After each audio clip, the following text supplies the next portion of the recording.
علوم و معارف کو آسان کر کے سکھاتا ہے مکتب علوم شریعت۔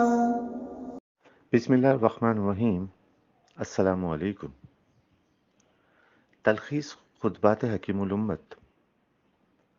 بیان کا نام ہے التقوی اور اس کا موضوع ہے اطاعت۔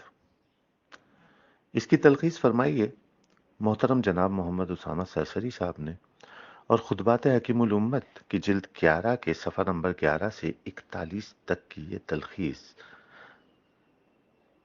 ارشاد باری تعالیٰ ہے فاتقوا اللہ ما استطعتم واسمعوا واطیعوا وانفقوا خیرا لانفسکم۔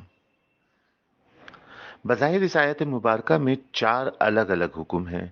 نمبر 1 ڈرنا، نمبر 2 بات کا سننا، نمبر 3 بات کا ماننا، اور نمبر 4 خرچ کرنا۔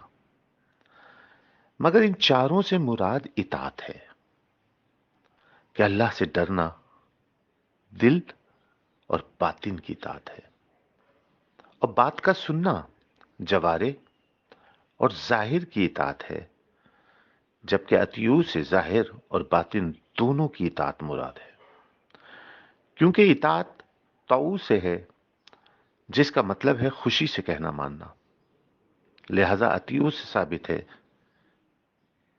کہ خوشی اور محبت سے بات ماننا واجب ہے۔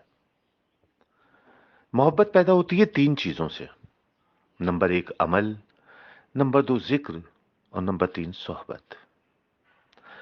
اگرچہ اطیعو میں بدنی اور مالی ہر اطاعت آ گئی، مگر چونکہ ہم میں حرص غالب ہے اس لیے الگ سے انفقو کا حکم بھی دیا گیا۔ خرچ کرنا حرص کا علاج ہے اور اس سے بھی اللہ کی محبت پیدا ہوتی ہے۔ مبتدی کے لیے ایک آسان طریقہ یہ ہے کہ وہ مال وہ پہلے خرچ کرنا شروع کر دے جو اس کے بالکل کام کا نہیں ہے، پھر وہ مال خرچ کرے جو کام کا تو ہے مگر اس کے استعمال میں نہیں ہے۔